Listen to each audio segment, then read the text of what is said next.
Alors, la fin du cours sur les pourcentages. On va parler maintenant d'évolution réciproque.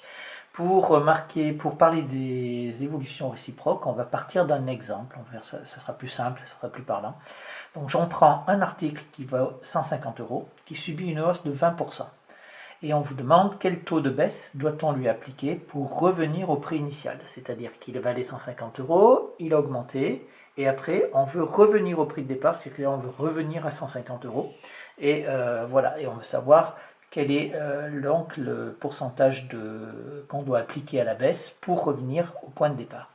Alors, on utilise ce mot d'évolution réciproque, c'est-à-dire c'est l'évolution qui permet de revenir à l'état initial après une première évolution. On appelle ça l'évolution réciproque. Donc là, on vous demande d'avoir le taux de l'évolution réciproque. Le taux de l'évolution réciproque, on appellera ça le taux réciproque, et ça correspondra à un coefficient multiplicateur réciproque, etc. Donc d'ici, on peut schématiser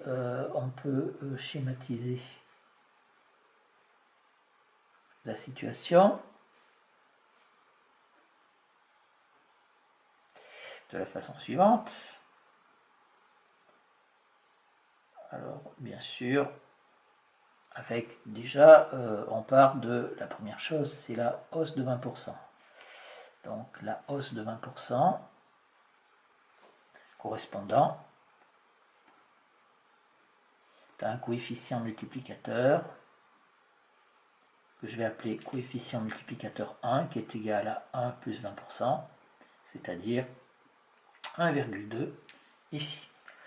On peut dire que là, je pars de la valeur de 150 euros. Et qu'est-ce que je vais faire? Je vais arriver ici, à la valeur d'arrivée, en multipliant par le coefficient multiplicateur 1. Et on a donc bien entendu ici la valeur d'arrivée est égale à la valeur de départ multipliée par le coefficient multiplicateur, c'est-à-dire 150 fois 1,2, c'est-à-dire 180 euros. D'accord? Et donc maintenant, qu'est-ce qu'on voudrait faire? On va dire au plus généralement,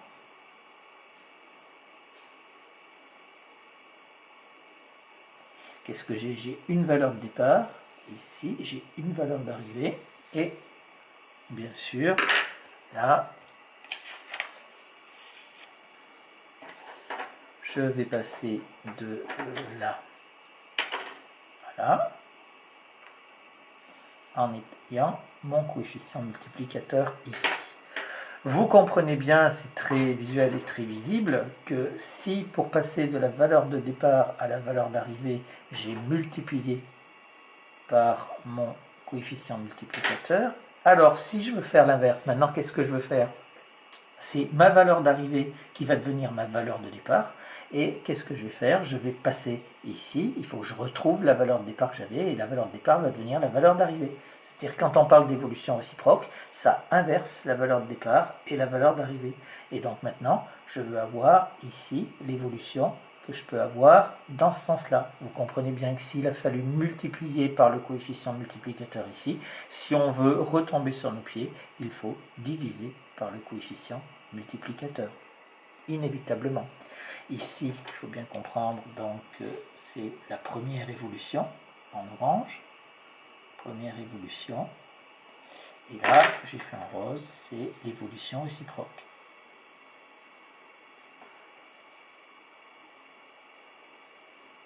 D'accord?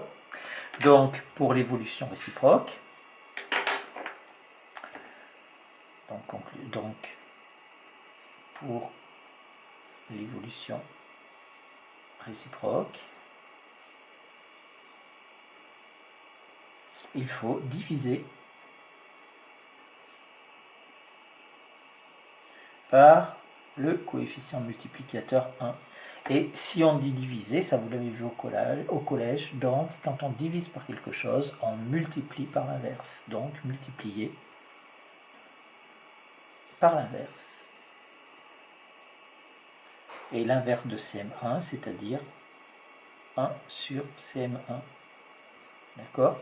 Et s'il faut multiplier par l'inverse, eh bien on obtient ainsi le nouveau coefficient multiplicateur. C'est-à-dire que ici, c'est la même chose que ici multiplié par 1 sur CM1.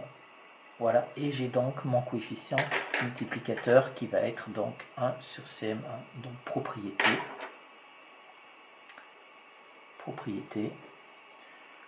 le coefficient multiplicateur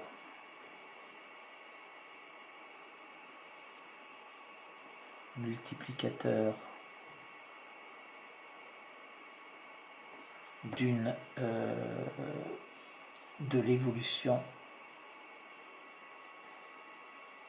réciproque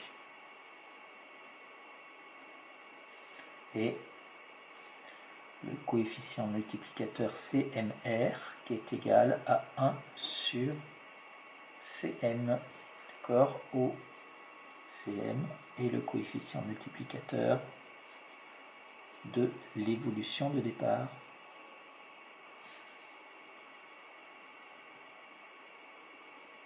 Voilà cette propriété ici. Et donc, si on a cette propriété, si on l'applique à l'exercice, donc dans l'exercice ci-dessus, dans l'exemple, on a le coefficient multiplicateur réciproque qui est égal à 1 sur CM1, qui est égal à 1 sur 1,2, qui est égal à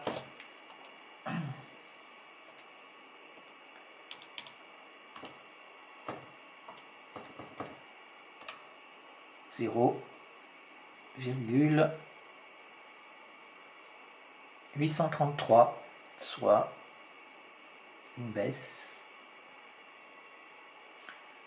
de 16,7%.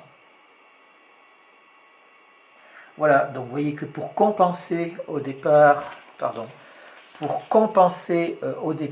une hausse de 20%, puisqu'on avait une hausse de 20%, en faisant ça, en utilisant cette propriété-là, il a fallu faire une baisse de 16,7% pour compenser. Vous voyez, on aurait tendance à dire, ben, si on a eu une augmentation de 20%, alors il faut baisser de 20%. Et en fait, ça ne marche pas parce qu'on travaille avec la multiplication, avec la division, et pas avec l'addition et la soustraction. Voilà, c'est quelque chose qui est très important. Et donc, voilà comment il faut faire pour l'évolution réciproque. On divise par le coefficient multiplicateur. Ça nous donne l'inverse du coefficient multiplicateur de la première évolution qui nous donne le coefficient multiplicateur réciproque.